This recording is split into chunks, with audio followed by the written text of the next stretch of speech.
Hey everybody, this is Tracy here with another edition of A View from Tracy's Point.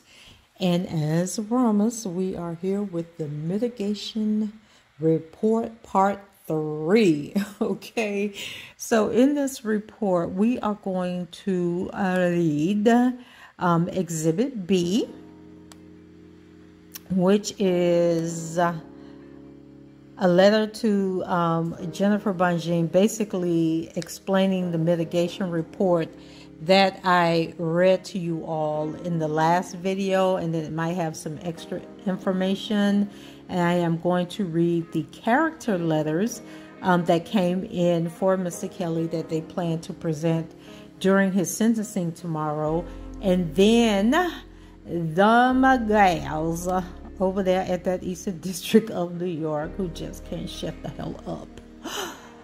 They have filed a response whining and complaining as usual about how the psychologist, now remember I told you that these people, the one man, the Park Dietz man, had a 163 page resume, okay? And they are on here talking about the people was duped. These college-educated people who specialize in being witnesses at cases involving abuse and that type of stuff were duped by R. Kelly. Okay, so that's what they want us to believe. But we will get to that last. But let's go ahead and get into the mitigation report.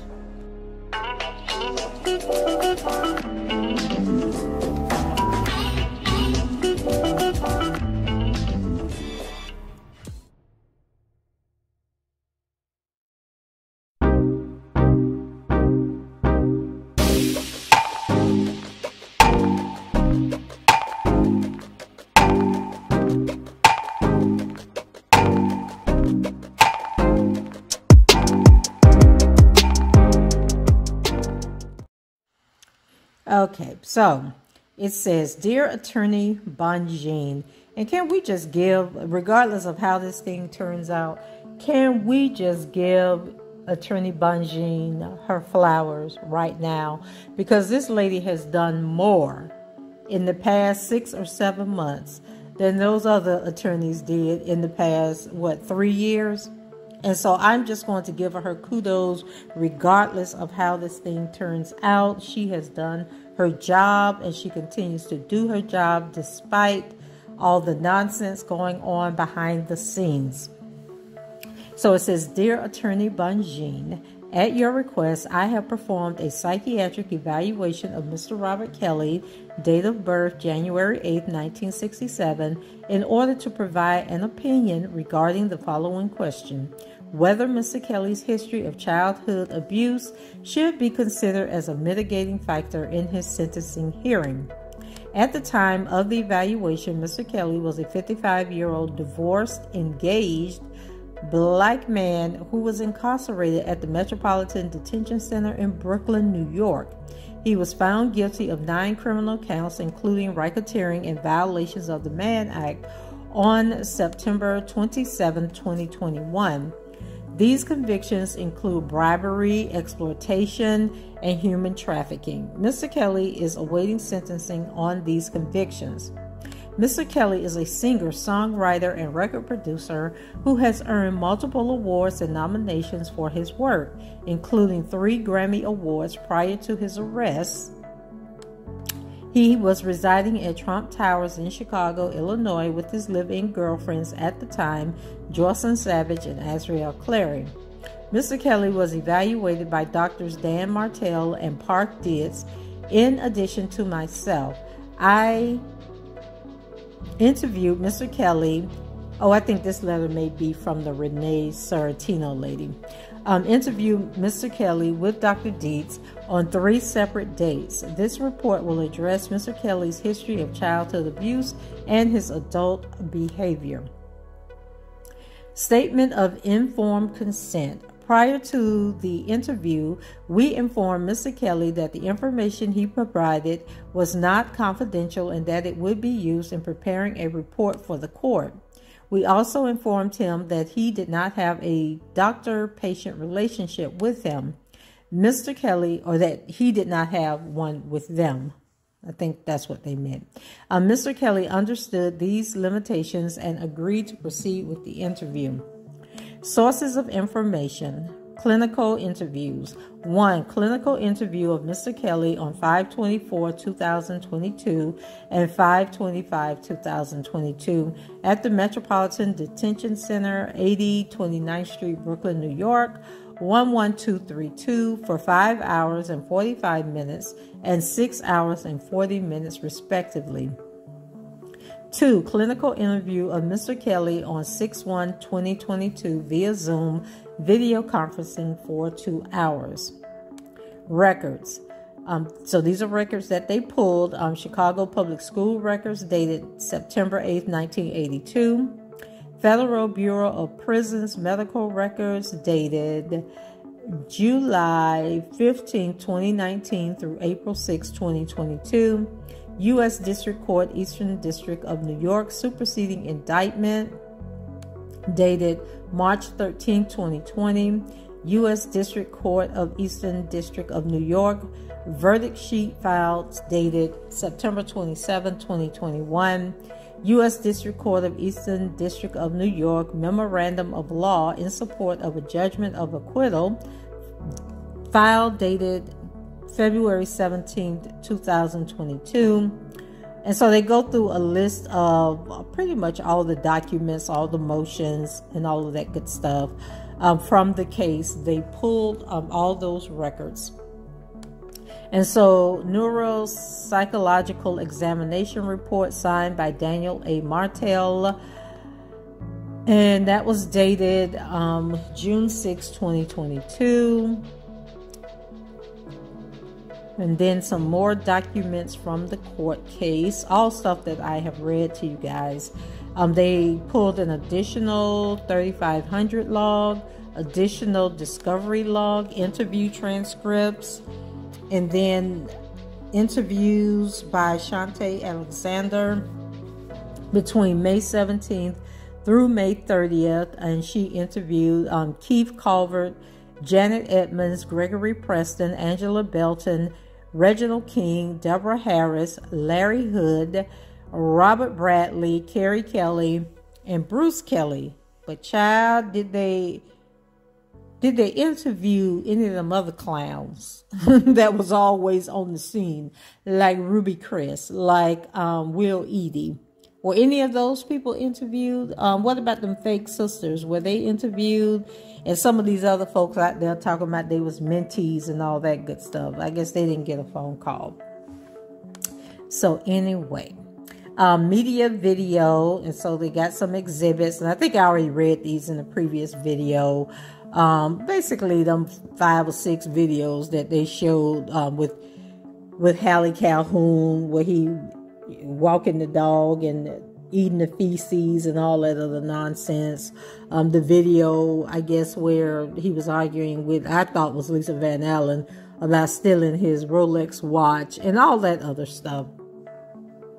And then, of course, Surviving Lies, episode 1, and then his book, The Diary of Me. Also, he had Solar Coaster, The Diary of Me, which we've already talked about in the previous videos. So, qualifications of the examiner. I am enclosing a copy of my curriculum vitae, which states my qualifications to perform this examination.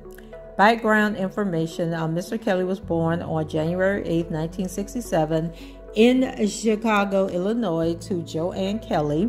He never met his biological father, and his limited information about his father. His mother told him that his father wanted her to have an abortion and left Mr. Kelly. Was not aware and left, period. Mr. Kelly was not aware of any difficulties his mother experienced with her pregnancy or delivery. He is the third of 4 children, having a younger brother, Carrie, 51, an older brother, Bruce, 58, and an older sister, Teresa, age 60.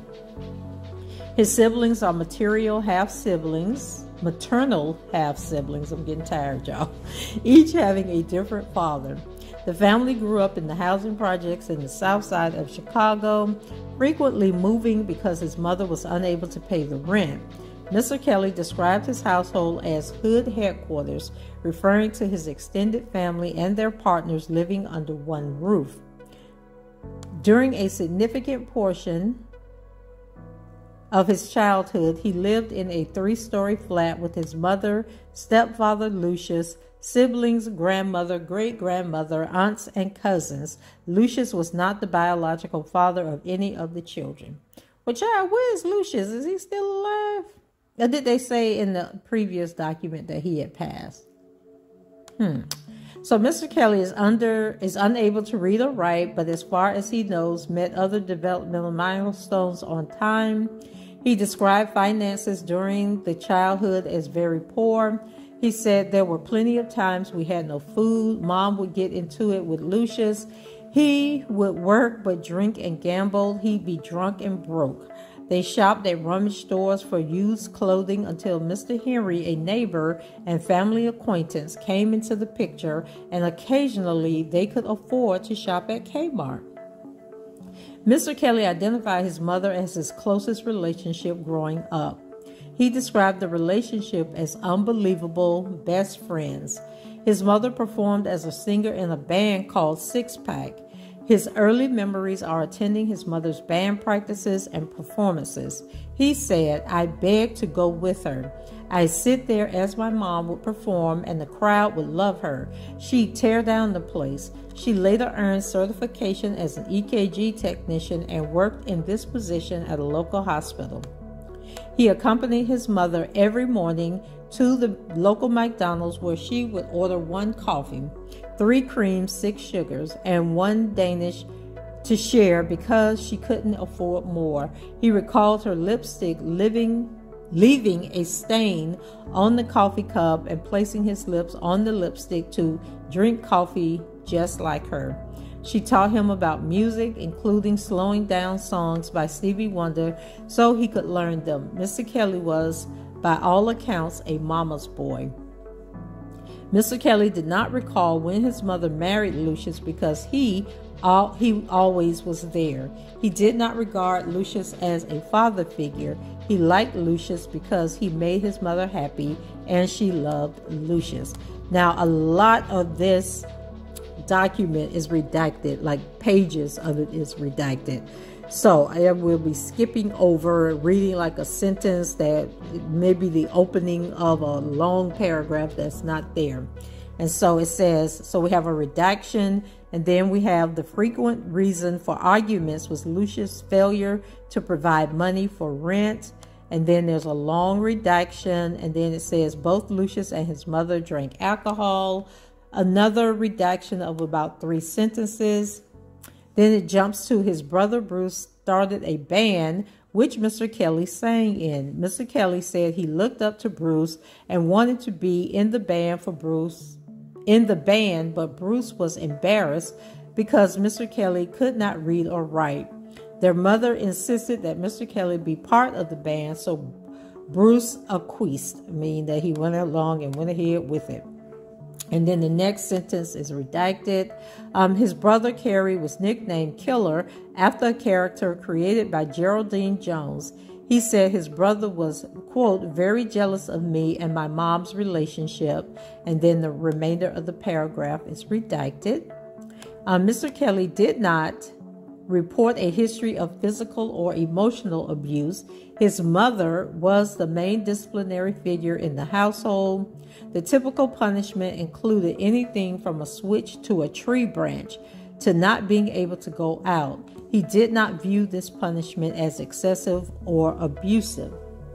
Mr. Kelly described witnessing street gang violence growing up. He said there were plenty of times gang members ran on us. He described the time a gang member told him and his friends to empty their pockets. One of his friends panicked and ran, and subsequently was beat in the face with whiskey bottles. Mr. Kelly was shot in the arm while riding his bike at the age of 14. Mr. Kelly said he was riding his bike to the end of the block when he was shot in the right arm. He does not recall actually being shot. He woke up in the hospital and was told the bullet was too dangerous to remove. At the time, he was told a gang member named Red shot him with a .22 rifle. At the time of this interview, Mr. Kelly said he did not believe Red was the shooter. To this day, he does not know who shot him. So his mother died from, and it's redacted, in 1993 when Mr. Kelly was 26 years old. He did not know she was so ill until he saw her in the hospital on the day she died.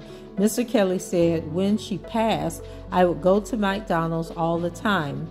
I go there for hours, any McDonald's, to smell the coffee. To me, the M stands for mom. Going to McDonald's is always being around my mother. He described the loss of his mother as the most tragic event of his life. And then they give a history of sexual abuse, and of course, all of that is redacted. Okay, 1 page and a half of that is redacted. Then they jump down to the educational history. Mr. Kelly attended public schools throughout his education. His learning difficulty, especially reading, was apparent early on. He did not receive special services or resources in school. He said he earned mostly F's except for gym.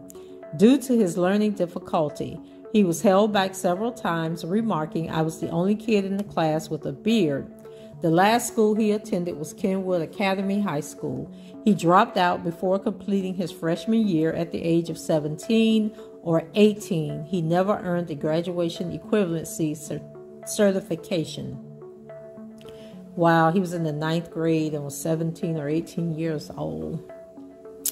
Mr. Kelly described his attempts to learn to read as hell. He said he can write songs off the top of my head, but I can't read a music note. Wow. I tried with my mother. She was trying to help me read. I'd get headaches, yawn a lot. My eyes would water, and I'd hear cluttered music in my head. His mother, Teresa, and Bruce all tried to help him learn to read. His stepfather took the written driving test for Mr. Kelly so he could earn his driver's license. And you know, I had said something in the video. It was a video of him being stopped by police in Tallahassee for speeding or something. He was trying to get to a concert, and I was like, okay, well, he just gave that man a driver's license, so how does he have a driver's license if he can't read? Because you have to do the written test, you have to be able to stop at the stop sign, yield, and all that stuff. So now, and people were saying, oh, well, you know, they have programs to help them and all this other stuff, but now we know Lucius took the test for him, and that's how he got his driver's license. So since the age of 8 or 9, he heard a radio in his head each time he tried to read or spell. He would hear the radio anytime he tried to read, spell, or play chess. He described this as discovering my weirdness. He recalled being so scared, petrified, when he was called upon to read by the teacher. He'd act like he couldn't see and imagined he was home. He recalled peers laughing at him. He described the experience as horrible and lasting forever. Mr. Kelly experienced bullying until high school when he became recognized for his musical ability. And you know, I was just thinking, they didn't even mention anything about him singing in the subway in the previous reports that I've read to you guys. That's interesting. So Mr. Kelly experienced bullying until high school when he became recognized for his musical ability. He described himself as very shy and silent. In class, due to his fear, others would learn he could not read. He said, my mind would drift a lot. I tried to disappear. He was suspended once in grammar school after throwing a rock at a peer who had regularly bullied him for his lunch money. He had one other physical altercation with a peer in grammar school when he kicked a peer who had stolen his basketball fundraising candy. Mr. Kelly enrolled in Kenwood Academy High School at the age of 17 or 18. He was anxious to be in high school because he worried, what am I going to do when they find out I can't read? His first class was music. where he met Lena McLean, a music teacher. She told him he was going to be a great musician. Miss McLean encouraged him to focus on music and to quit basketball. He was initially upset at Miss Lynn because he valued basketball, but he began to spend all of his time in the music room. He stopped going to other classes and would hide out behind the piano in the music room. During his year at Kenwood, Mr. Kelly began wearing black glasses. He stated, "Back then, it was not a thing. It was weird. I was the only guy who did that. I walked down the hall with them." He described creating plenty of escape routes to escape who I was. I was just uncomfortable in class. In order to perform at the school talent contest, he put on dark glasses and pretended I was blind. I had someone walk me out on stage and I sang. The school contacted Mr. Kelly's mother to inform her that he was going to be expelled because he was not in class. When Miss McLean learned of this, she told the school administrators that she would go to the news if they expelled him. Mr. Kelly said, "She explained how Beethoven was deaf, Stevie Wonder was blind. She made me believe I could be this great musician. She told me I had a gift. She filled me up with confidence." Mr. Kelly began performing in the streets and dropped out of high school without completing his freshman year. Relationship history. Mr. Kelly's first girlfriend was a peer-age girl named Lulu, who was the daughter of his mother's best friend. He was 8 or 9 years old at the time. He described the relationship as puppy love, plain boyfriend and girlfriend, always around each other. Lulu died in an accidental drowning when they were both 8 or 9. Mr. Kelly said they often went for a walk by the river, which they reached by climbing through a hole in a fence despite the sign that read "Keep Out." One day she got too close to the water and one of the boys who accompanied them pushed Lulu. Mr. Kelly stated, "He was just being stupid. He was the bully of the crew. He'd go overboard sometimes." She got pushed into the river. When Lulu fell into the river, the children ran. Mr. Kelly stated, "I can't swim. I was screaming." He described watching Lulu's body move along the river current. He ran home and later learned that Lulu died. Mr. Kelly said the image of Lulu stayed on his mind until adulthood. As a child, he had nightmares in which he would be running on the banks of the river and Lulu was floating down the water, moving up and down and screaming for her life. He would wake up crying. Over time, he described the nightmares changing to just dreams and memories of her. And see, he probably was trying to save all these heifers he had around him, using him up, as his way of saving Lulu. Since he couldn't save Lulu, he decided to save all these other rugrats running around. Anyway, child. So his next relationship was at the age of 9 with a peer girl named, and they have it redacted, who he met when the family moved to 40 King Drive. They smooched under the porch, but did not have a sexual relationship. Mr. Kelly said he tried to do with her what I was seeing in my house, but she had no idea. I'd get embarrassed and she did not want to do that. Mr. Kelly said he felt like a grown man, he, quote, felt like a grown man my whole life. She wanted to kiss, but she didn't know about other things, end quote. The relationship ended when he discovered Bruce on top of her. Mr. Kelly believed Bruce manipulated her, and she shied away and was embarrassed after that. Oh, Bruce took his only girlfriend. His third relationship was at the age of 13 when he dated a girl named Redacted who was 16 or 17 years old. He recalled his mother telling him, "That girl is too old for you," and thinking to himself, and it's redacted, his thought is redacted. Mr. Kelly described falling deeply in love with Redacted. His first consensual sexual experience was with Redacted. He panicked during his first sexual experience because he started to see blood. He later learned after talking to his sister, that, redacted, was menstruating and his penis was not bleeding. Oh, Lord have mercy. Mr. Kelly said he was turned off for a very long time and didn't have sex with this person for some time. The relationship ended after 2 years because he, quote unquote, fell out of love with her. Mr. Kelly began dating, and then it's redacted, when he was 17 years old and she was 15 years old. They met much earlier at Lewisworth Grammar School. She was one of the few students who would not laugh at or bully him. She tried to help him read. Mr. Kelly was shy at the time, but later at Kenwood Academy High School began a dating relationship with redacted. He said, "I'd be the oldest person in the class. She would always help. I'd cling to her." She encouraged him to perform in the talent show.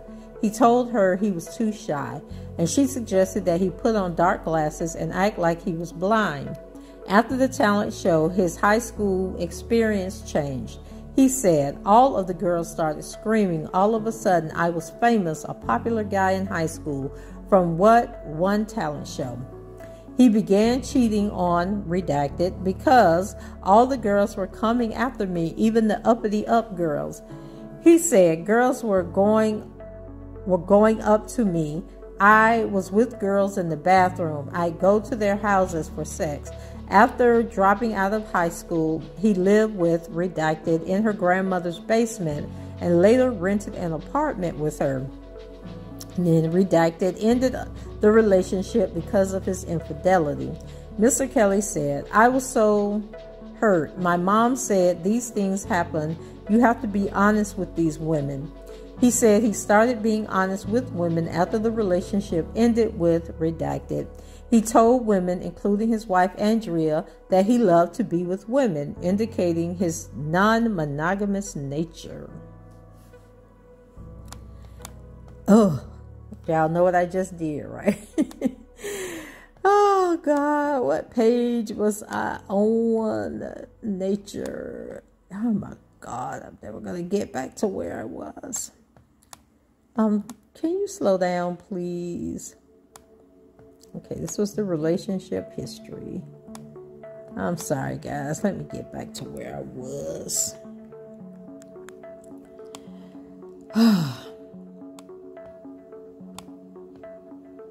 Okay, at the age of 23, Mr. Kelly dated redacted, a 19-year-old dancer. He described his relationship as different because he told this person that he was seeing other women. He said, "What my mom says still works. To be real, she continued to see me." He described redacted as very freaky, as I was too, referring to their sexual behaviors. They filmed their sexual encounters. Mr. Kelly said this was the first time he filmed a sexual encounter. He ended the relationship after 4 or 5 years after she wanted more exclusivity in the relationship. Mr. Kelly met Aaliyah at the age of 24 or 25. Aaliyah, who was 13 or 14, was the niece of Barry Hankerson, Mr. Kelly's account manager. He was introduced to Aaliyah by Mr. Hankerson, who asked Mr. Kelly to help her musical career. Mr. Kelly spent 2 years working with Aaliyah to help produce her. During that time, her mother, Diane, frequently accompanied Aaliyah to meet with Mr. Kelly. Mr. Kelly described spending time together with Aaliyah and Diane. And then there is a redacted sentence. This, according to Mr. Kelly, led to ongoing conflict between him and Diane. He said that Aaliyah wanted to travel to Chicago to continue to work with him. This led to a conflict between Aaliyah and her mother. Aaliyah eventually traveled to Chicago against her mother's wishes. Mr. Kelly saw Aaliyah in Chicago, which continued to cause conflict between Aaliyah and her mother. He said she wanted to get married. He described feeling like he was in trouble because she was already in Chicago, which was against her parents' wishes. He told her if they married, she had to go home. They married in a hotel in Chicago. She then went home. Mr. Kelly said the marriage was annulled 3 days later. Mr. Kelly said he never had sex with Aaliyah. He said the relationship would have been different, progressed to sex, if Aaliyah was older. When Aaliyah returned home, she phoned Mr. Kelly. He said they were both crying on the phone. The phone call ended when Aaliyah's parents hung up the phone. This was the last time Mr. Kelly spoke to Aaliyah. Wow. Mr. Kelly began dating Andrea Dre, who was 7 years younger, after she auditioned as a dancer for him. She was hired as his choreographer. Okay, y'all, I guess I need to go back to that Aaliyah story because I'm just so done. So done. Because that didn't make a bit of damn sense to me, but ooh, child, how we done went from he thought Aaliyah was pregnant and had to leave the concert to come to Chicago, and then they went and bribed all these people, and then they got married at the hotel. The preacher didn't turn in the marriage license. He gave it to Barry Hankerson. Why was Barry Hankerson at the wedding ceremony when he knew that Aaliyah didn't have no business being there? Like, child, I don't know what to say about that whole Aaliyah story, y'all. Woo. Anyway, child, I still go back to the publicity stunt, but we just gonna leave that where it is and move on. So Mr. Kelly began dating Drea, who was 7 years younger, after she auditioned as a dancer for him. She was hired as his choreographer. They began a sexual relationship which developed into a dating relationship. He described feeling more comfortable with her, and it wasn't just sex. He continued to see other women, and then there's a sentence redacted. He grew close with Drea, and Mr. Kelly stopped seeing other women and asked Drea to marry him. They married in 1996. They had 3 children, and then they named the children. The child, Joanne. I can't think of the middle child name, and then the Robert Jr. What's the other child name? Joanne's the oldest, the one that says she was trans and now she a lesbian. I can't think of the other daughter name, but y'all know who them kids is.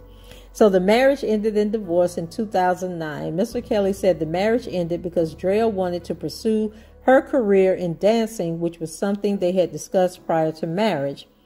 Mr. Kelly said Drea had agreed to be a housewife and raise the children prior to their marriage. Mr. Kelly has been estranged from his children for the past several years. He attributes this to the conflict with Drea and subsequent polarization of the children. And then the next few sentences are redacted. And then it picks up and said, he said there was one incident in his relationship history in which, quote unquote, he got into it with a partner. This incident involved a girlfriend, and the name is redacted, who hit him. In response, he grabbed her and pushed her out the door. He said neither person was injured and the police were not involved. Now, guys, I also want to, let you guys know that the actual report is definitely much longer than this. This is just a summary of the interviews, the hours and hours of interviews that they conducted. So this is just her summary of the time that she spent with him. And so the actual report, which we are not going to see, has a whole lot more information and details in it. So if it seems like he's jumping all over the place, excuse me, that's why, because she's summarizing the different conversations that they had. So let's see. He said that neither person was injured and the police were not involved. At the time of this evaluation, Mr. Kelly was engaged to Jocelyn Joy Savage. He met Joy at one of his performances in 2015. Joy was 19 years old at the time and had won tickets to sit on stage during one of his performances. They had a sexual relationship which developed into a dating relationship. Mr. Kelly described the relationship as growing closer, and they became engaged 3 years ago. At the time of his arrest in 2019, Mr. Kelly and Joy were living together. Azriel Clary was also living at the same residence. Mr. Kelly dated Azriel while dating Joy. His relationship with Azriel, who he believed to be 18 years old when they met, ended in 2019. Mr. Kelly said Azriel had an ID indicating she was 18 years old when they met. Years later, she admitted to Mr. Kelly she was 17 years old. In 2019, Mr. Kelly stated Azriel flipped and left, referring to conflict between the three of them after his arrest.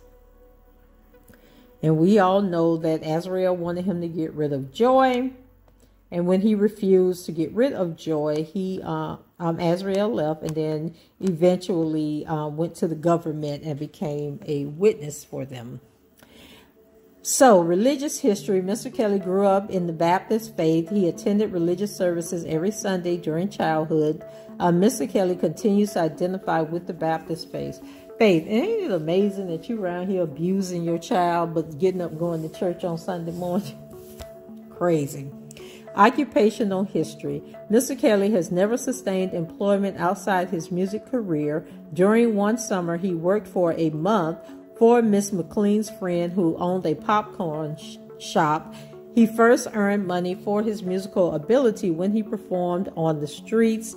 He signed his first recording contract in the early 1990s. And then once again, isn't part of his story was that he played basketball for a semi-pro league or something? Or was that all a lie? Another rumor, unfounded rumor that was floating around, because they don't seem to be mentioning that in any of these reports. And he don't seem to be bringing it up. So then his medical history is redacted. His family's psychiatric history is redacted. Legal history. Mr. Kelly's legal history is known to the court and is outlined in the pre-sentence investigation report. Psychiatric history. Mr. Kelly described a childhood and adolescent history of fear and anxiety related to social situations which stem from his learning disabilities or learning difficulties. He experienced fear that he would act in a way that would embarrass himself or reveal his inability to read. Growing up, he tried to avoid social situations due to his anxiety. He described wanting to disappear because he was embarrassed that others would learn he could not read and call him a dummy. He also was teased for having a big booty. Y'all know, I never noticed that the man had a big butt. Now I'm starting looking at some of these pictures and see if I can see this big booty. Did y'all know he had a big butt? Like a big girl butt? I will have to go pull up some pictures and look at this thing. So he was called Girl Booty, Stripper Booty. During his high school year, he wore dark sunglasses in school as a way to feel hidden. The anxiety in social situations gradually disappeared as he became confident and recognized for his musical talent. Mr. Kelly said, "People started to love me. It gave me a sense of confidence. It was unbelievable. Like Peter Parker bit by the spider. It was what I needed." Child, who is Peter Parker? Is that like a childhood book? At the age of 8 or 9, following the death of Lulu, Mr. Kelly described feelings of guilt and anxiety. He experienced nightmares and daydreams playing over in my head of Lulu struggling in the river's current. He avoided bodies of water, especially the river where Lulu drowned. Over time, he described the nightmares changing to just dreams and memories of her. Mr. Kelly described recurrent feelings of shame related to sexual abuse, and the rest of that paragraph is redacted. Mr. Kelly experienced flashbacks, which he identified as daydreams related to the abuse by, and then the rest of that paragraph is redacted. Mr. Kelly described the history of panic attacks with the onset in his 30s. He presented to emergency rooms approximately 6 times with panic attacks. He described panic attacks as starting with the hands shaking, followed by numbness in his thumb and an overall sense of fear. He also experienced sweating, palpitations, and difficulty breathing. At times, he would become so anxious he couldn't breathe and wondered whether he could take another breath. He often contacted Dr. McGrath, who would call an ambulance, or he would ask his security to take him to the hospital. The symptoms typically lasted several minutes and often resolved with treatment provided on the ambulance ride. He was unable to identify any triggers to the panic attacks. He experienced persistent worry at times about additional panic attacks. Mr. Kelly was assaulted by an inmate in August 2020 while incarcerated at the Metropolitan Detention Center in Chicago. He awoke from sleep when an inmate started kicking him in the face. He sustained a rib fracture and bruises from the assault. Mr. Kelly described the onset of the following symptoms within days of the assault: flashbacks, nightmares about the event, persistent feelings of fear, hypervigilance, exaggerated startled response, belief that no one could be trusted, and efforts to avoid reminders of the assault. He continues to experience these symptoms to date, but with less frequency and intensity. Mr. Kelly has never been psychiatrically hospitalized. He has never experienced suicidal ideation or engaged in self-injurious behavior. He did not report a history of persistent depressed mood or mood swings or hallucinations. And then there's a lot of redactions. It skips down to sexual history. Mr. Kelly identified his adult sexual interest as heterosexual. Mr. Kelly rated himself a 1 on the Kinsey scale.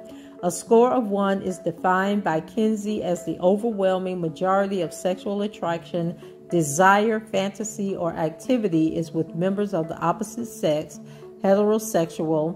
Homosexual experiences are infrequent and largely experimental. Then redaction. In fact, that whole page is redacted and part of the next page is redacted. Mr. Kelly immersed himself in the church following this experience.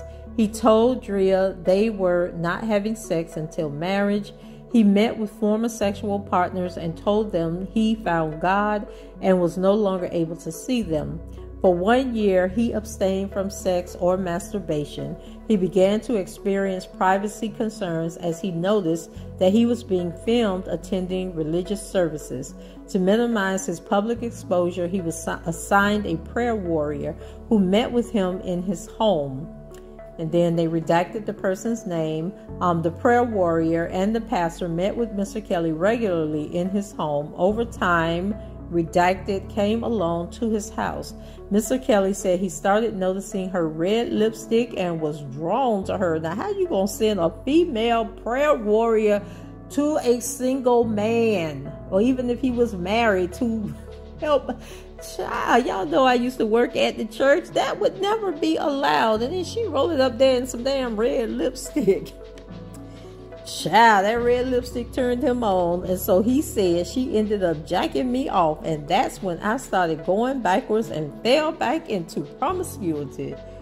Ooh, child, Jezebel. So Mr. Kelly acknowledged the following significant social consequences related to his problematic sexual behaviors: inability to sustain a romantic relationship because of sexual needs not related to the relationship, inability to maintain a platonic relationship because of his sexual urges, and estrangement from his children. With regards to his children, Mr. Kelly stated that his sexual history related to conflict with his ex-wife and subsequent estrangement from his children. Mr. Kelly has been diagnosed with herpes simplex 2 or genital herpes, which is a medical consequence from sexual activity. He identified his sexual problem as interfering with his employment because of the impact of his legal consequences in his career. I reviewed with Mr. Kelly the diagnostic criteria for each of the paraphilias as outlined in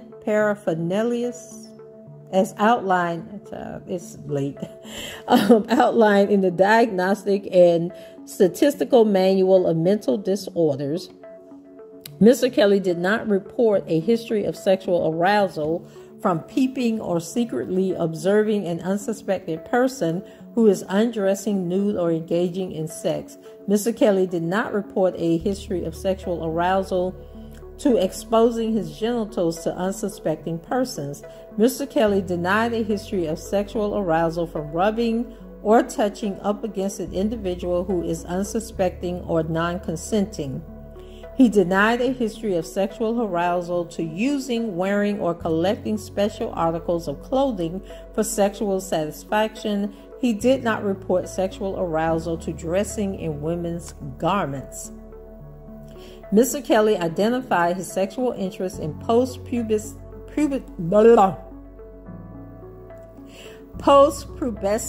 individuals. He described his preferred body type as curvy and in shape. He denied a history of sexual urges and fantasies to have sex with children who had not reached puberty. He reported that he has never engaged in sexual behavior with a with a small young child. I'm tired. I'm tired. Mr. Kelly did not report a history of sexual arousal regarding harming someone or dominating or humiliating a non-consenting sexual partner. He did report sexual arousal from role-playing, including domination and humiliation with consenting partners. This role-playing included sexual partners calling him daddy, spanking sexual partners, dialogue which included derogatory terms such as nigger, dumbass, stupid, and goofy, and scat porn, or the use of excrement in sexual play.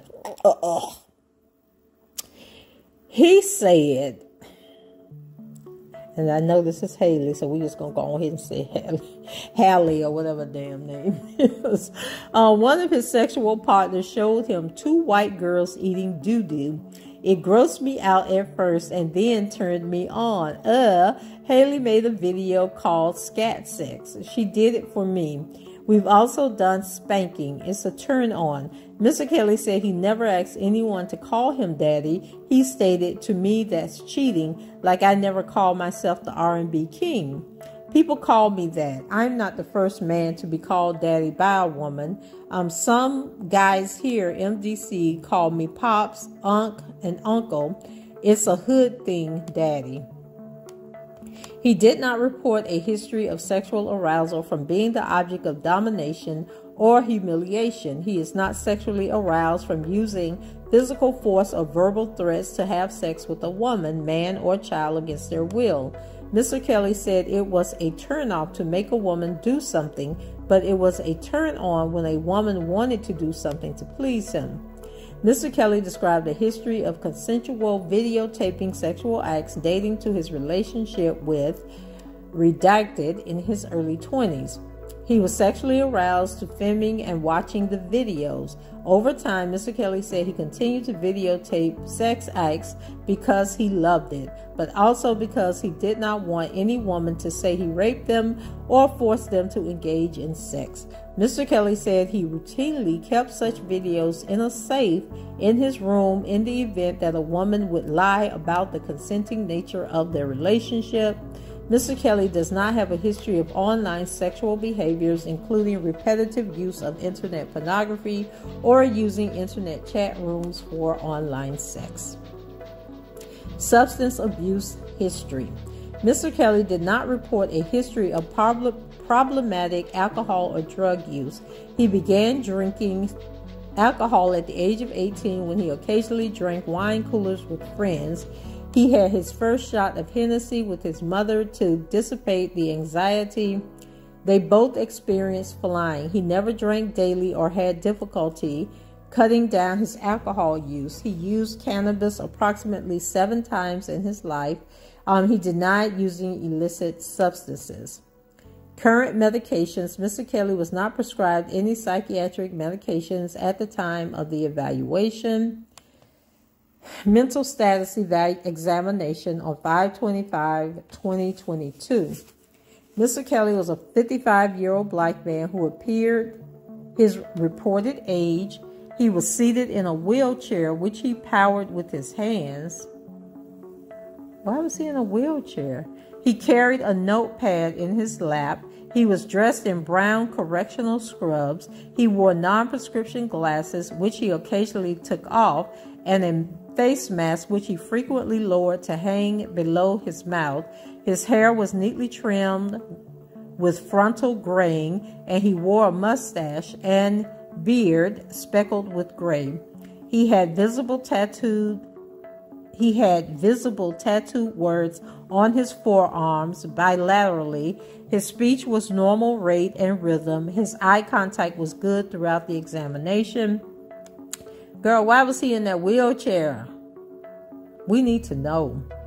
He described his mood as frustrated. Mr. Kelly demonstrated a full range of emotional expression. His thought process was logical and goal-oriented. He reported no hallucinations. I did not detect any paranoia, or delusions. He reported no thoughts of wanting to harm himself or anyone else. Mr. Kelly was alert and oriented to the location and date. Mr. Kelly showed good concentration as he was able to remain attentive to questions over several hour period. His short and long-term memory were not formally tested, but appeared to be good based on his recollection of the content reviewed during the interview and of our previous interview. Diagnostic impression. Other specified paraphilic disorder in a controlled environment. The diagnosis of other specified paraphilic disorder is used to refer to Mr. Kelly's history of hypersexual behavior lasting greater than a 6-month period of time, with resultant clinically significant distress and impairment in social and occupational functioning.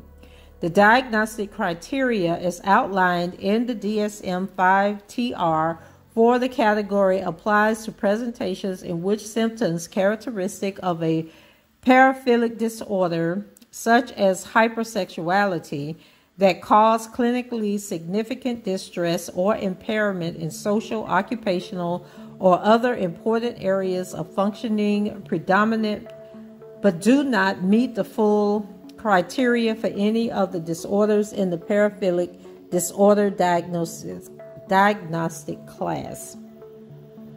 Mr. Kelly meets the diagnostic criteria for other special paraphilic disorder as evidenced by the following. Mr. Kelly described a history of hypersexuality. Although not uniformly defined, hypersexuality has been described as a pattern of recurrent, intense, and excessive preoccupation with sexual fantasies, urges, and behaviors that individuals struggle to control. And then it is redacted. And then number 2, Mr. Kelly experienced significant personal distress related to his sexual drive. And then the paragraph is redacted. 3, Mr. Kelly's hypersexual behavior has resulted in impairment in social and occupational functioning. And then the paragraph is redacted. The specifier in a controlled environment is applicable to Mr. Kelly because he has not met criteria for the disorder for at least 6 months while housed in the correctional setting. Okay, so I consider the diagnosis of pedophilia given Mr. Kelly's alleged history of sexual contact with minors. The diagnosis of pedophilia is used to refer to individuals who experience recurrent, intense, sexually arousing fantasies or sexual urges involving activity with children that haven't gone through puberty, generally aged 13 years or younger. I rejected the diagnosis because Mr. Kelly does not report a history of sexual arousal to these individuals, and his behavior has never involved any individuals of that age range.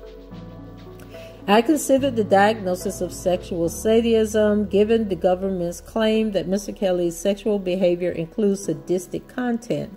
The diagnosis of sexual sadism requires the presence of recurrent and intense sexual arousal from the physical or psychological suffering of or another person as manifested by fantasies, urges, or behaviors.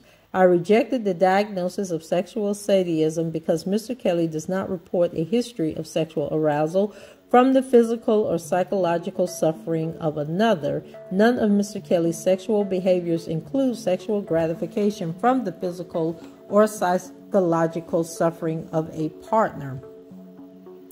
In addition to the focus of this report, the following additional diagnoses are made.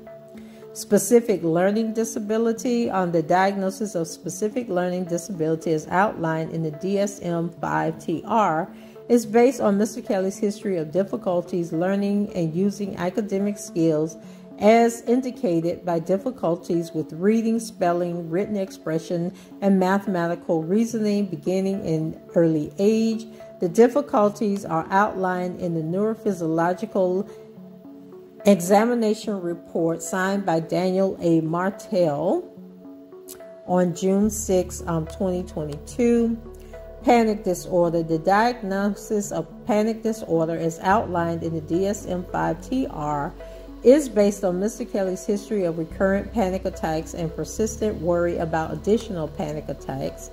Post-traumatic stress disorder, PTSD, is used to refer to the onset of psychiatric symptoms following the trauma of being physically assaulted. Mr. Kelly described the onset of psychiatric symptoms, namely intrusion symptoms, avoidance behaviors, and marked alterations in arousal following an assault in August 2020. Mr. Kelly described earlier traumatic experiences, including childhood abuse and the death of his childhood girlfriend, Lulu, which also produced psychiatric symptoms, including nightmares, intrusion symptoms, and avoidance behaviors. Mr. Kelly did not experience symptoms related to these traumas in adulthood.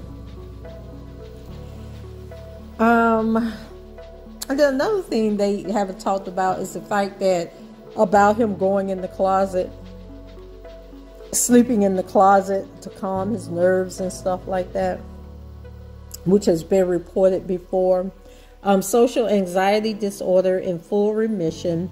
The diagnosis of social anxiety disorder as outlined in the DSM-5-TR is used to refer to the anxiety-related symptoms Mr. Kelly experienced in childhood and early adulthood.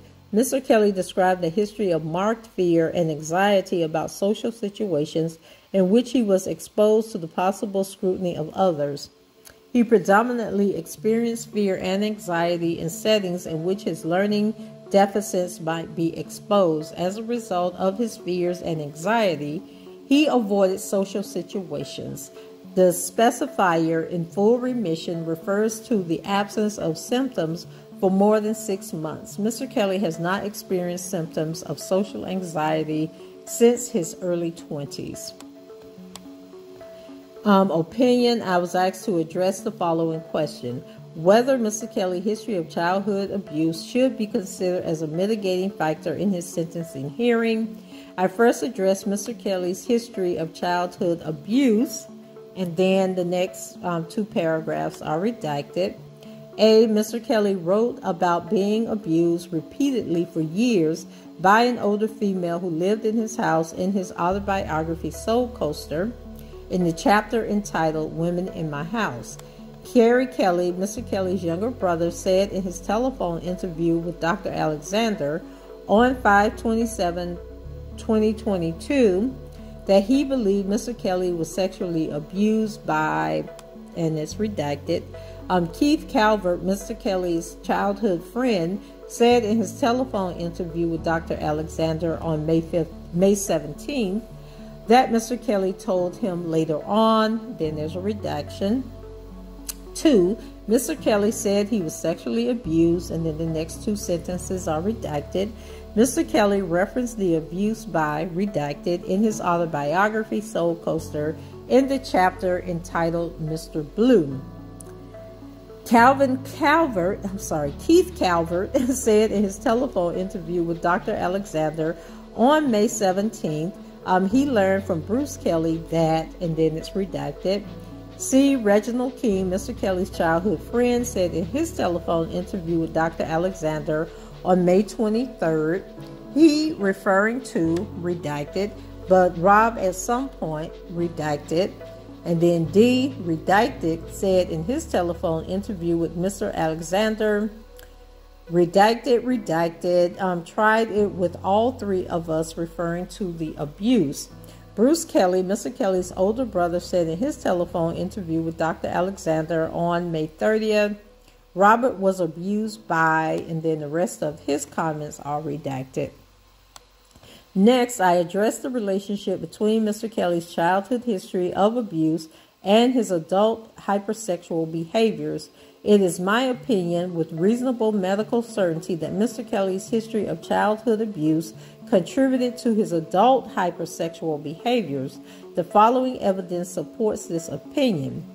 The scientific literature supports a pathway from childhood abuse to adult hypersexual behaviors.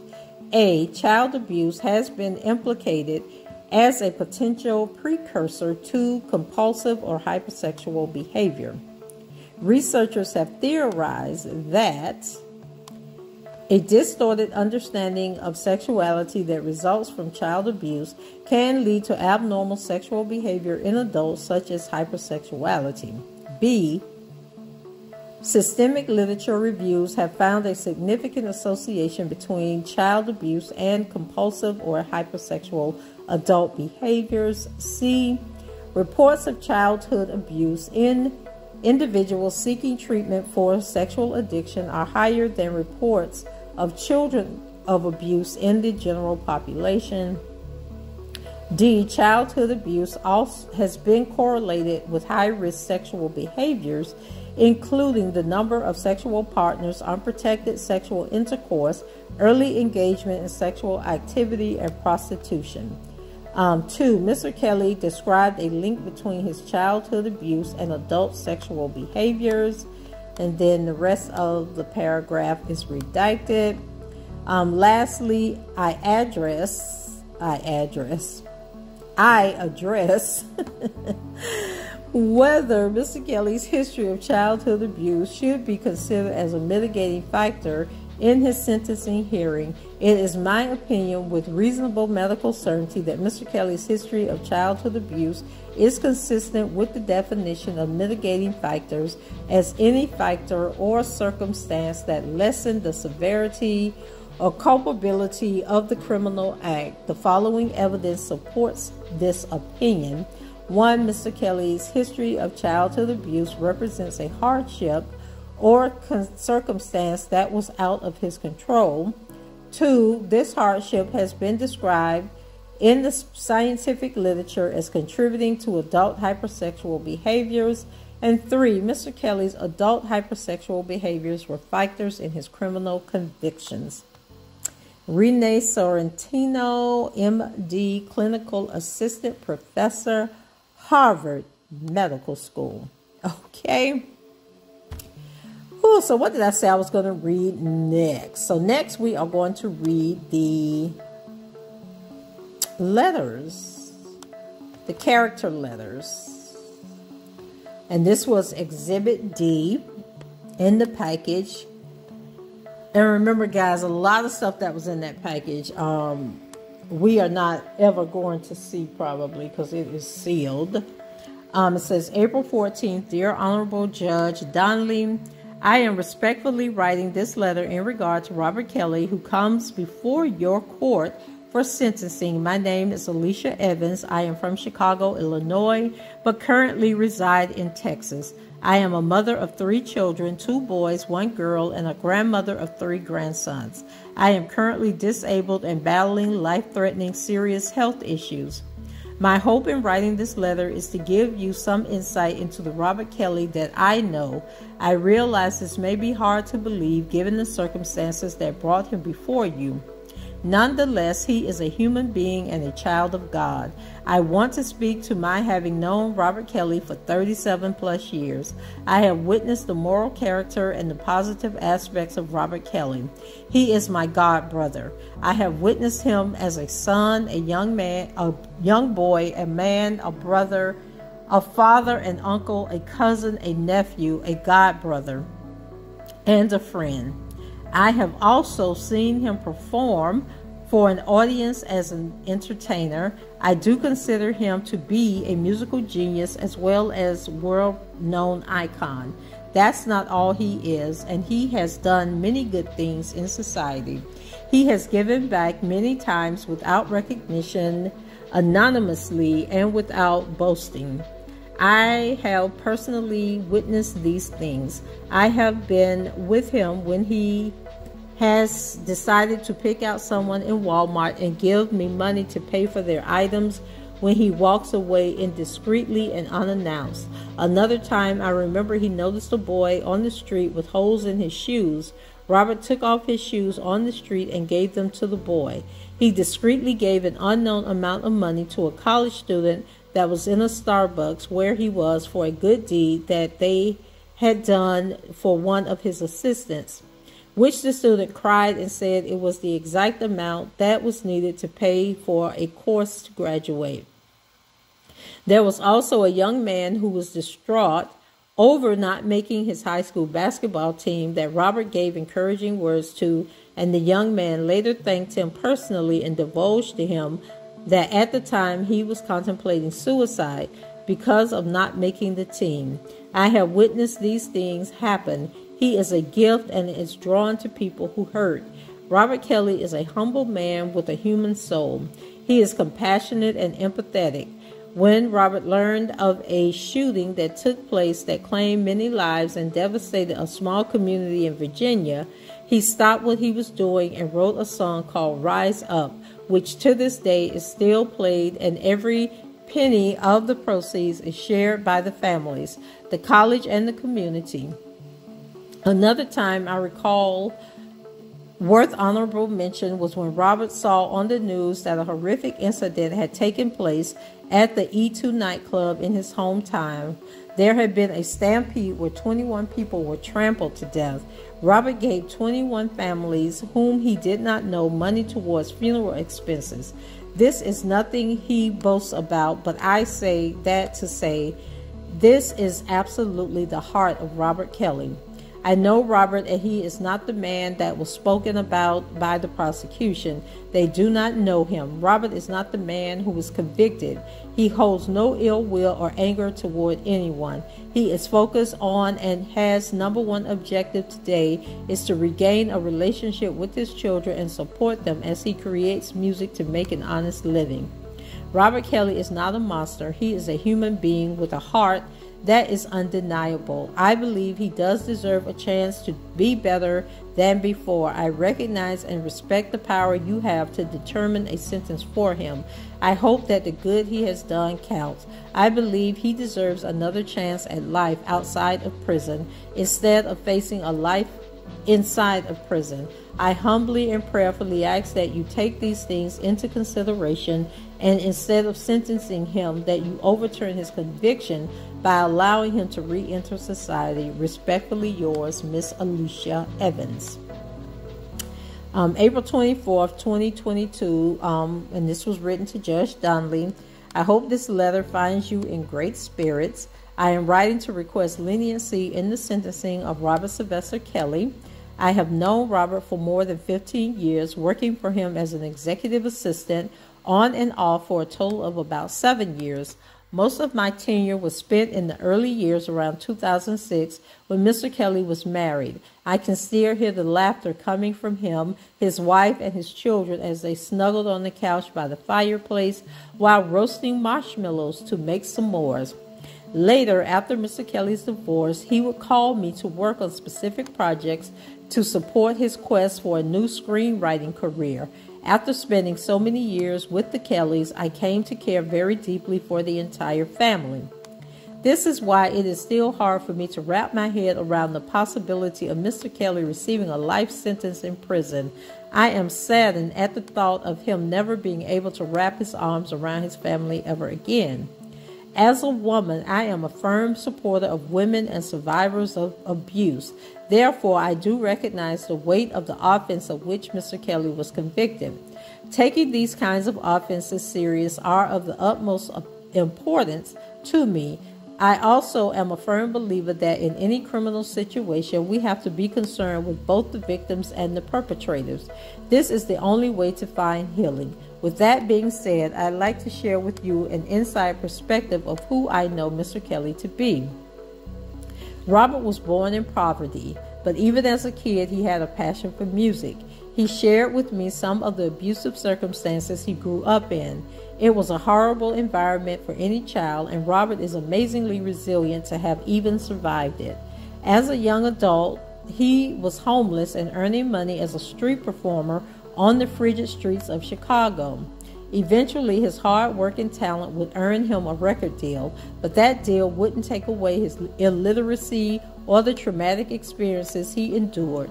After becoming a celebrity, Robert was now going to have to learn to silently cope with these issues on his own. I can confirm that Mr. Kelly is very hardworking and extremely dedicated to his career.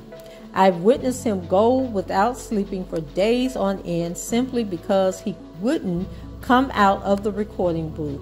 When he got a song in his head, he just had to get it out. Like a mad scientist, he was a genius at work, and he simply loved bringing joy to people through his music. Robert has touched millions with his music, songs that have been played at weddings, graduations, and many other milestones in people's lives. I remember traveling to Africa with him and seeing thousands of people bowing and screaming the moment we stepped off the plane. They wanted him to know what an inspiration he was and how he had changed their lives for good. Many don't know this, but Mr. Kelly is quite different than the persona the record label created. His song lyrics and video images would have people believe that he loved parties and that there were tons of party people always around him. But his life was quite the contrary. Parties were occasional because Mr. Kelly saw them as work, a place where collaborations were born and business deals were made.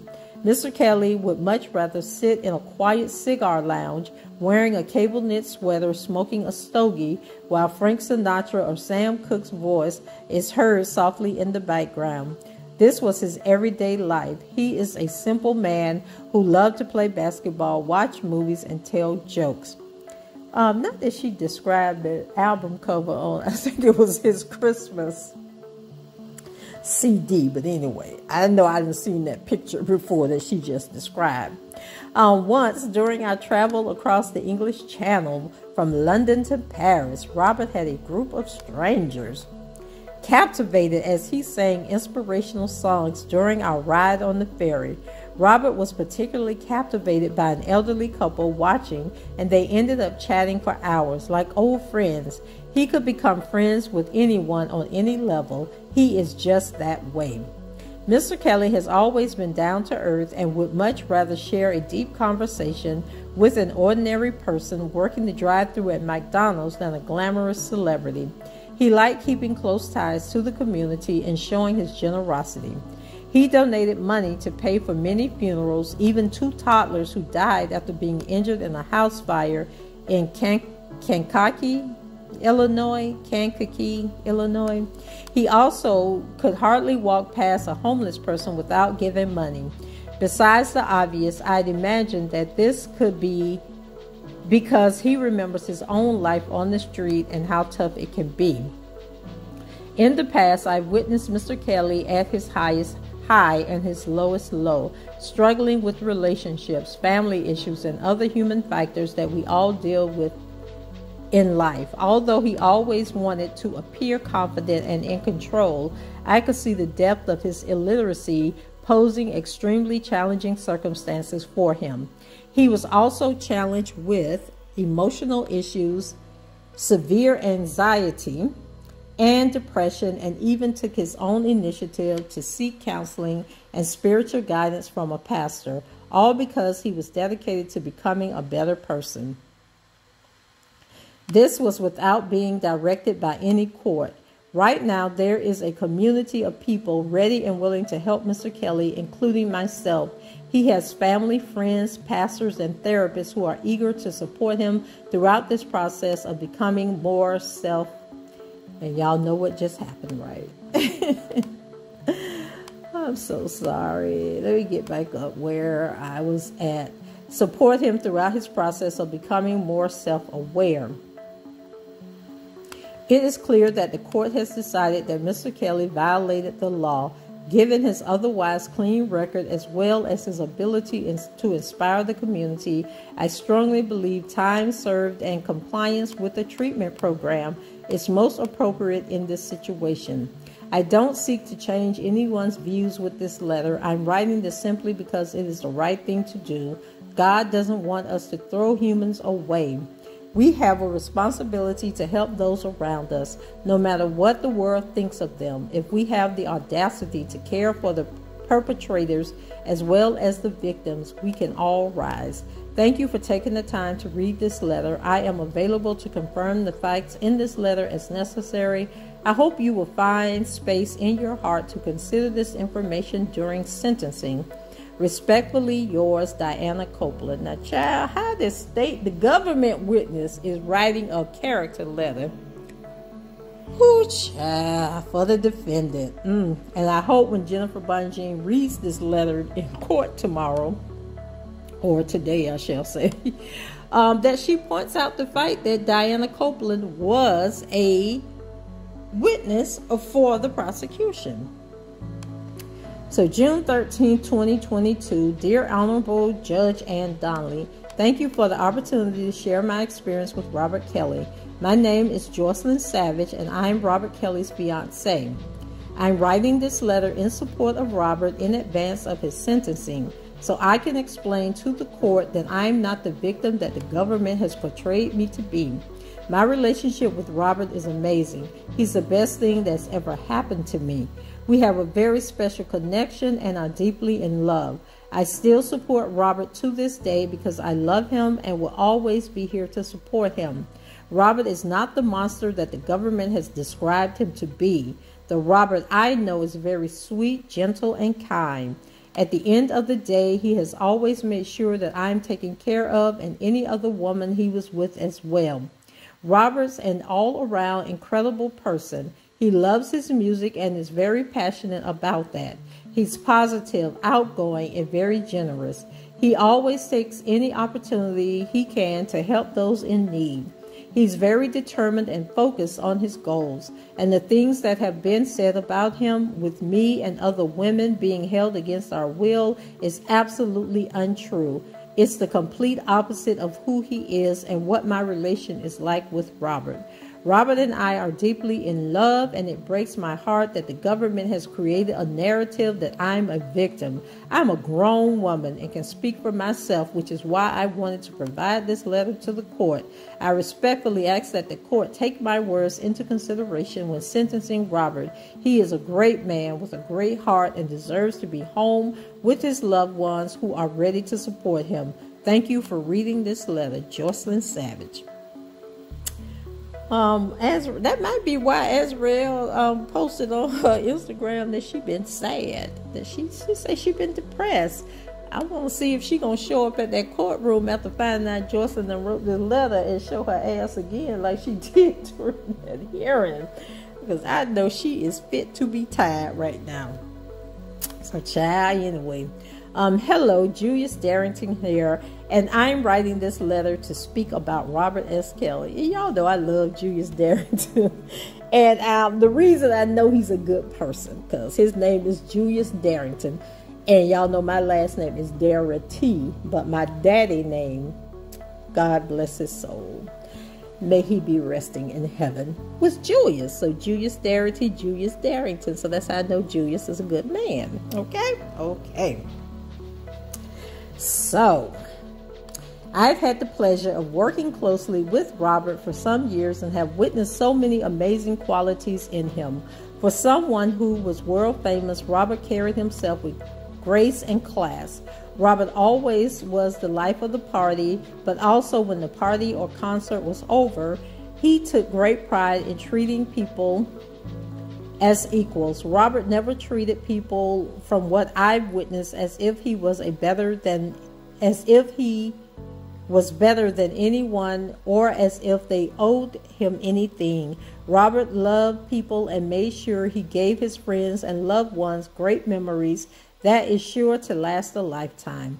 One particular occasion, I was riding to the studio with Robert, which I would often, I think that should be do, and I noticed him stopping the car and handing something out of the window. He'd often drive around downtown Chicago giving homeless people $100 bills before he went to the studio, and he said he does it because he know he would wish someone did it for him if he was in that situation. Robert always took pride in his giving. Robert is a very giving man and has a big heart. I am very proud of Robert, how he's conducted himself during this storm, because the whole time his life has been torn apart by those who say they loved him. He has yet to say anything bad about anyone. Just recently, I received a phone call from Robert, and during that call, he said a very moving prayer for me and asked God to bless me for being there for him. He never called and complained. He just said he believes in God. During this 3 to 4 year storm in Robert's life, he has been very graceful and forgiving. He called me and said he forgives anyone who has turned their back on him and will not allow this storm to make him bitter, because he knows God is in the storm with him. Robert is an amazing person.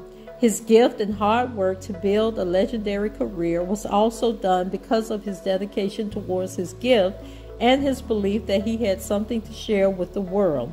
Robert was born with all the chips stacked against him, but he found a way to build a success story out of nothing but hard work and his faith. From what I've witnessed dealing with people in my life, I don't see Robert as anyone who would go out of his way to hurt anyone. He's a very sensitive, caring man who cares about his loved ones and friends. There's never been a time where I needed any prayers or advice from Robert and he turned me down. He was always down to pray and talk about God and how much he enjoyed his journey, hoping he's making his mom proud. One thing Robert and I had in common was we both lost our mothers at a young age. Robert was very gracious and humble to share his advice with me regarding losing a mom, and told me just let them live through you and your dreams. Robert, in my opinion, is just not a criminal or someone who would live his life dedicated towards any criminal activity. All Robert loved was music and making people happy with his gifts and big heart. I'm asking the court to have mercy on Robert.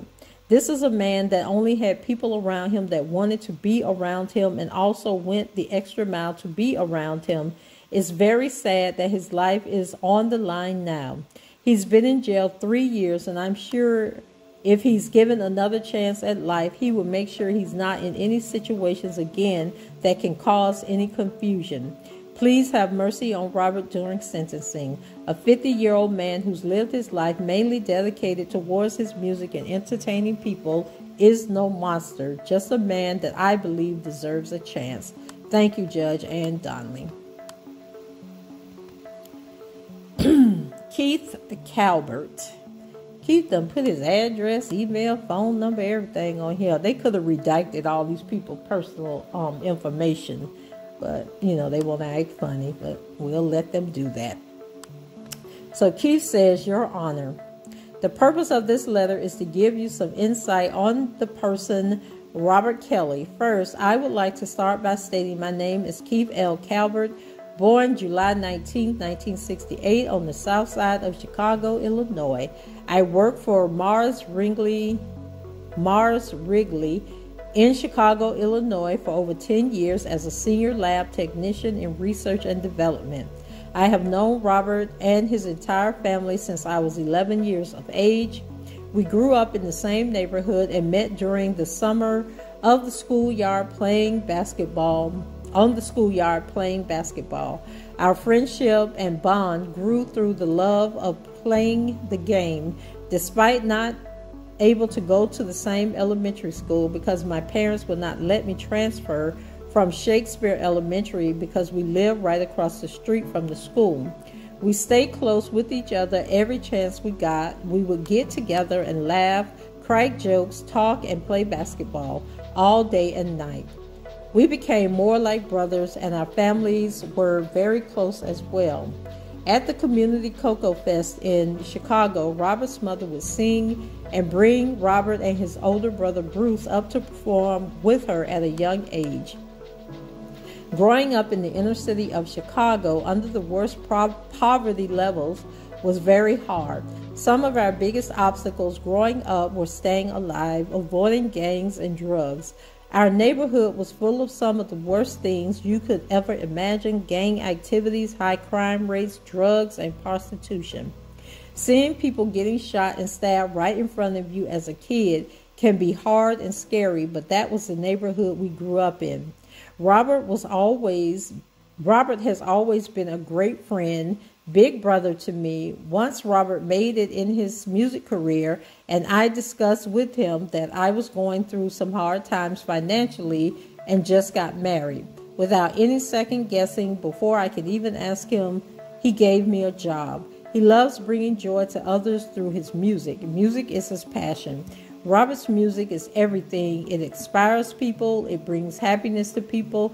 It brings the love to people and out of the people. God has blessed him with the gift of all music. Once he was established as a musician and labeled the king of R&B. He was able to give back to the community. I remember one year on Christmas when he was scheduled to give toys to the kids at the youth center, and his manager scheduled him to do something else at the same time. He asked me if I could take the toys to the kids because he did not want to let the kids down for Christmas, and I had a chance to see hundreds of kids happy. I also remember on Christmas Eve, Robert and I stayed up all night putting together all the toys that he had for his kids, building doll houses for his daughters, putting batteries in remote control cars, and playing his daughter keyboard to make sure it sounded right. It was just me and him because he wanted to do it for his kids, himself, and that's when I saw Robert the father. Robert has always been caring about others in the community. During the summer, he would host a barbecue with free food, basketball, softball, and music at Cornell Park at Lakeshore Drive in Chicago. His nonprofit called I Believe I Can Fly hosted a celebrity basketball game, and all the proceeds was donated. I can remember one time when in Chicago at a club called E2, 6 to 7 people at the club died from being stampeded at the club, and Robert paid for each victim's funeral. Okay, now he says 6 to 7, but in the mother letters it said 21, I thought.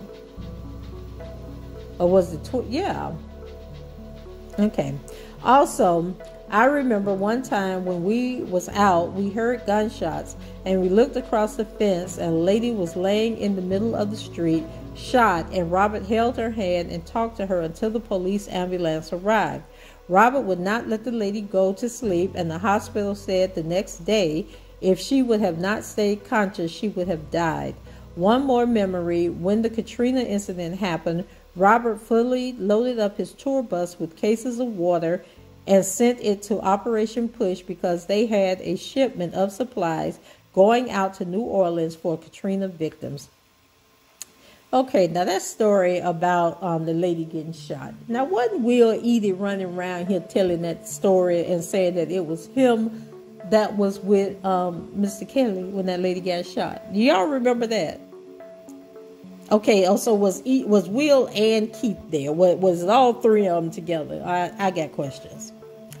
Anyway, we ain't got no letter from Will Eady. We ain't got no letter from Bubba. Who else we ain't got no letter from, y'all? That was all up in the Kool-Aid, all up in the mix, but they all quiet now. Anyway, I would like the court to know it has been times people close to him have really hurt him, and Robert would let them back around like nothing ever happened. His gift of music has caused many obstacles for him, and not being able to read over things like contracts and knowing everything that was going on around him. By not being able to read, he had to trust what people told him, and no one was honest with him or tried to help him. Respectfully, I want to thank the court for your time presiding in this matter, and I acknowledge my friend, Big Brother, has made some mistakes in his life, but I believe in my heart and soul he deserves some consideration of leniency when it comes to his sentencing. I hope you can find it in your heart some mercy and compassion for the person, Robert Kelly. I am here to encourage him to be the best person he can possibly be, and I will never leave his side. If you wish, I'm available to confirm any facts in this letter. Sincerely, Keith L. Calvert. Keith, you say by not being able to read, he had to trust what people told him, and no one was honest with him or tried to help him. Keith, does that include you? Does that include Bubba? Does that include Will Edie? Who else was over there? That's all I'm saying. That's all I got to say. Okay, here's the last one. And child, is from one of them white girls, Lindsay Perriman Dunn. To whom this may concern, I worked for Robert Kelly from August 1999 to January 2007. I began working for his company as an audio recording intern. My general task was to make coffee, clean the audio recording studios, and get lunch and dinner orders to the clients of Chicago Tracks. I then followed the same path as my co-workers and was hired directly by Mr. Kelly, working directly and answering directly to him. As an employer, he was fair, respectful, and always made me feel comfortable. The company he formed worked just like any other I could compare to. I had worked for Jive Records, the artists Rakim, Nelly, and Cash Money. Mr. Kelly was not unique in that he ran his company just the same. I never found any situation to be other than of the highest standard and with the utmost respect in a professional capacity. I am sorry he has been faced with the hardships he endures today. It is a surprise and something I would have never anticipated.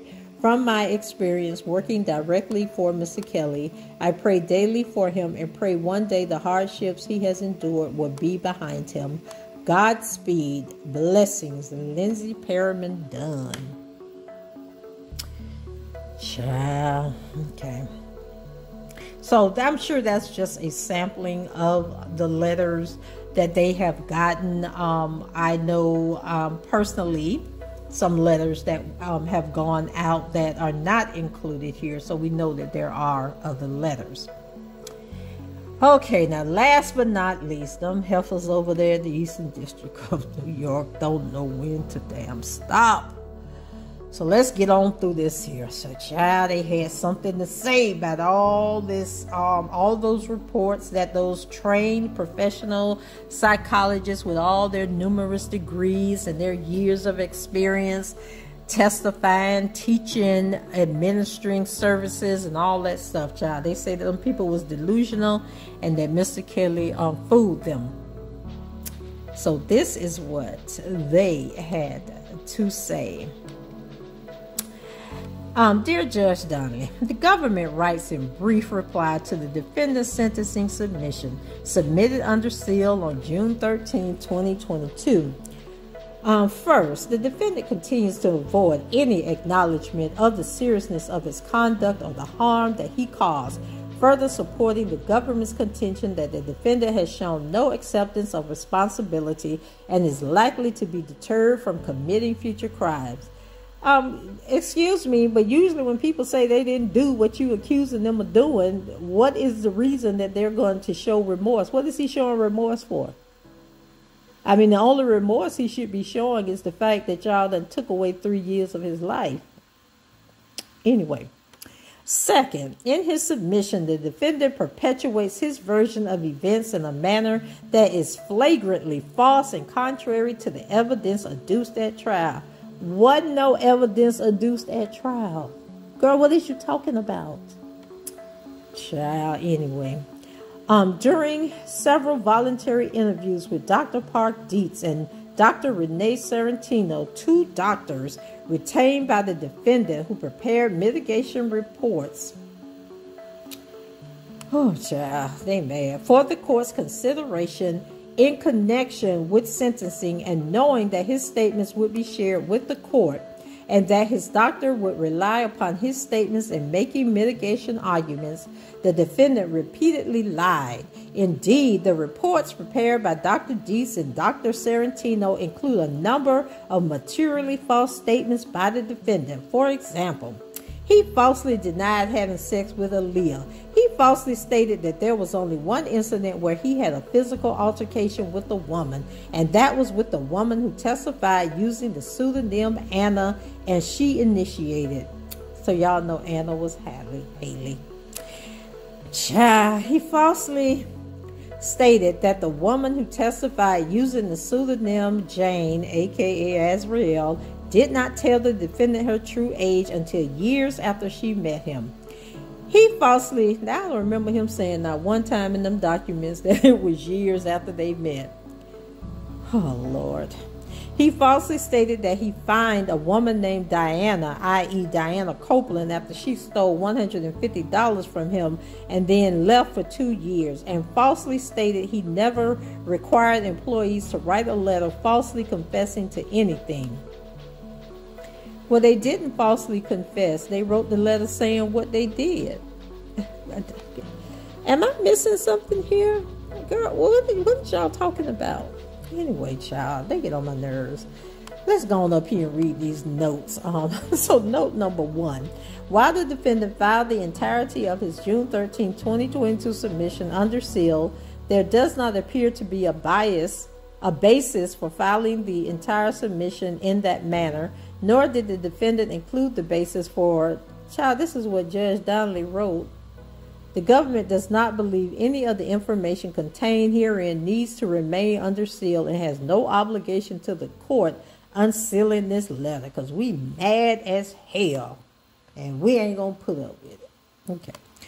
So they got some notes on page 2. So note number 2, at trial, the woman who testified using the pseudonym Angela, who we know is Javante Cunningham, her lying self, testified that she saw the defendant and Aaliyah engaged in sex in 1992 or 93.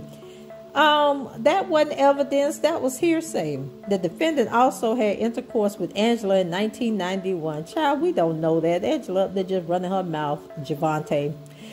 During the break between Angela's freshman and sophomore year in high school, when she was 14 or 15, in a room with 2 other high school girls. Child, seemed like they should have been on a summer job or at the teen camp at the park instead of up in a grown man apartment, dropping it like it was hot and flinging their legs wide open. But anyway, once again, there was nobody to corroborate these stories that Javante told. So how is that evidence? Y'all, ooh. 3, at trial, the women who testified at trial using the pseudonym, the women at trial, Ariel and Haley, testified about extensive physical abuse that they each experienced and saw others experience, but didn't show one drop of proof that they had been physically abused. No pictures, no doctor records, no hospital visits, or none of that.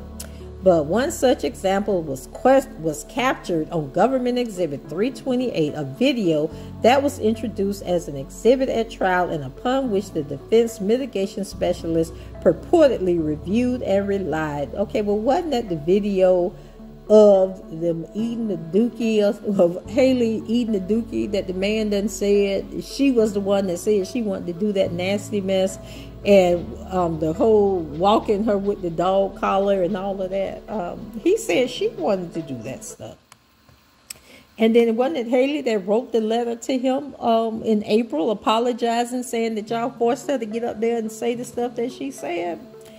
Anyway, at trial, Ariel testified in or about August 2015, a few months after she first met the defendant. She told the defendant her true age. Now, I didn't read nowhere where it said it was years later.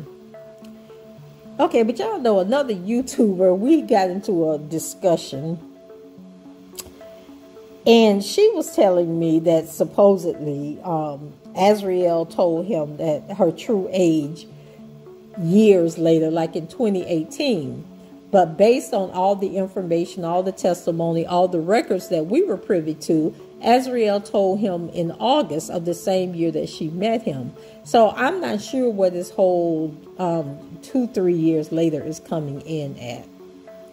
Maybe that's what Don Russell told them. Okay, maybe that didn't come from Mr. Kelly. But anyway, Azriel's testimony was supported by other evidence introduced at trial, including Government Exhibit 475A and 476A, authorizing Juice's mother. Do Juice have a name? Mother to serve as a guardian of Azriel until she reached her 18th birthday. And wasn't it convenient that Juice nor her mother testified at the trial to support the fact that this letter was written and notarized? And there was no record in the testimony that Juice's mom ever took custody of Azriel. So, like, can we even believe any of this nonsense because y'all didn't produce no evidence? So, moreover, the defendant's former assistant, Suzette Mayweather, testified that the defendant told her in or about October 2015, prior to Azriel's 18th birthday, that Azriel had previously told the defendant that she was in fact 17. What's this? T.9. Okay, they notating in the testimony.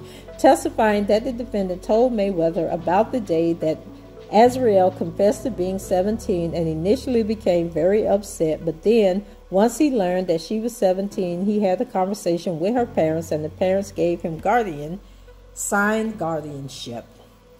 5. After trial, the government introduced in evidence 3500 DC2-8, a letter that was recovered from the defendant's storage facility at trial, in which Diana Copeland apologized for stealing from the defendant, claimed it took her 2 years to admit it, and commented that she ran away for 2 years.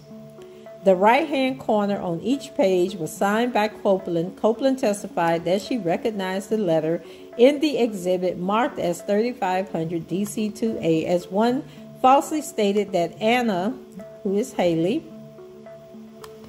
introduced him to scat sex involving feces.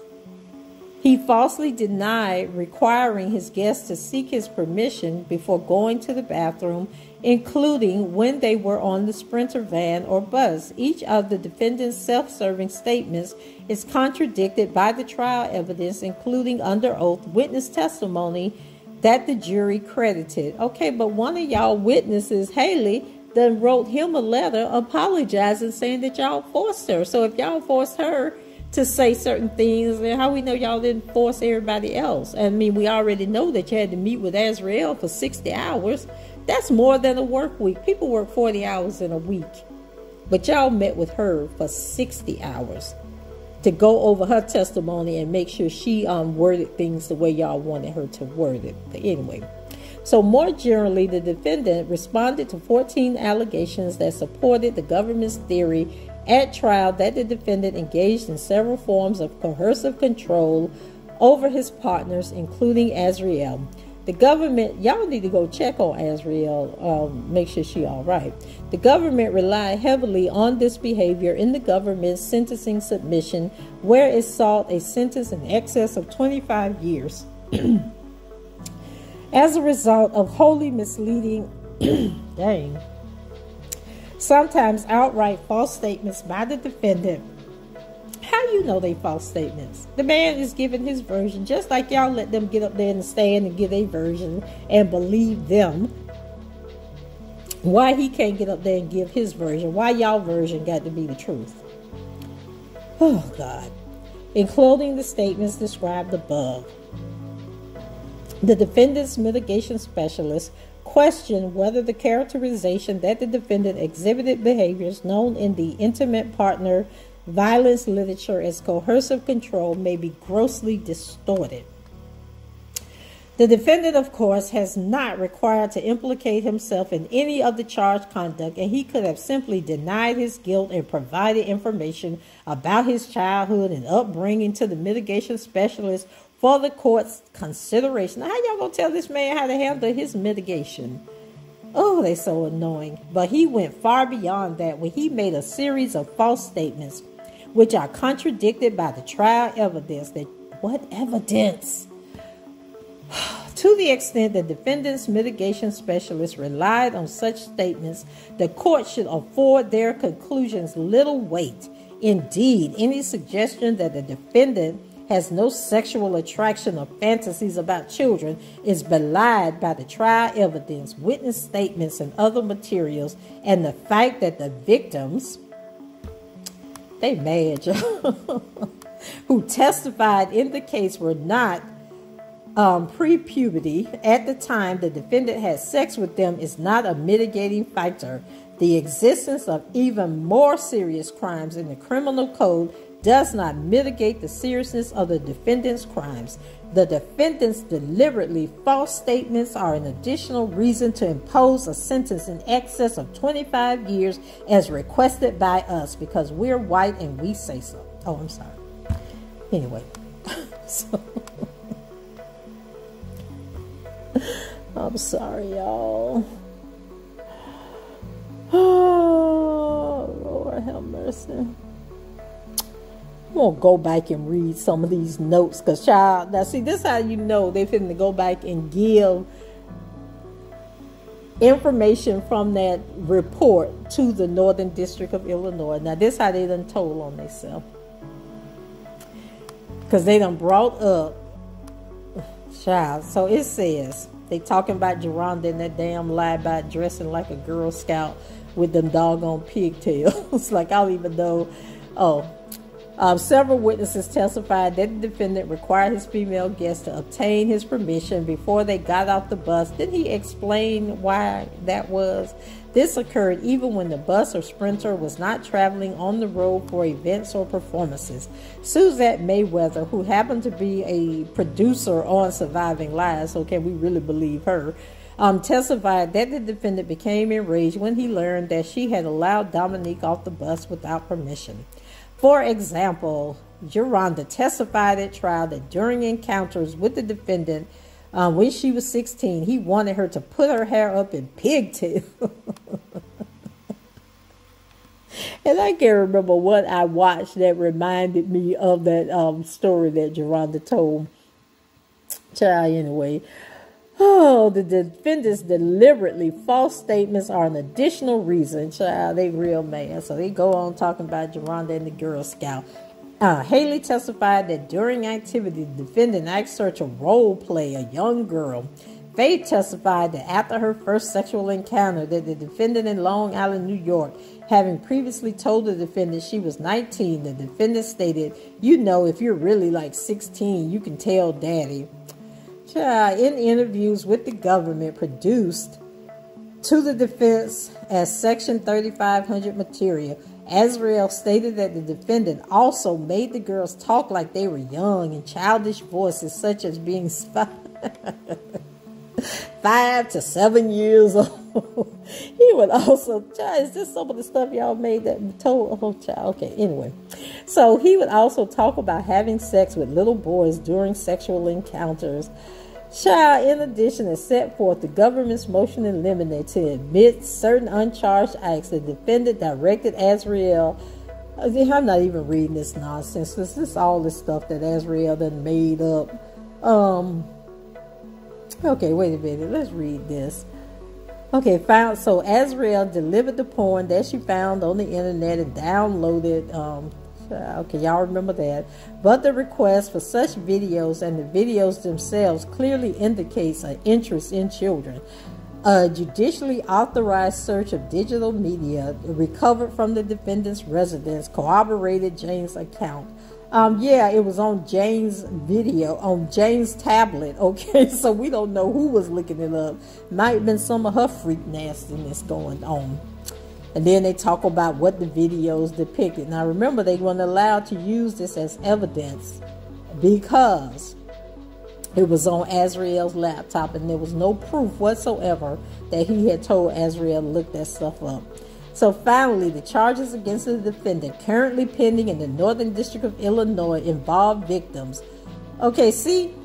Now why are they throwing this into their little report?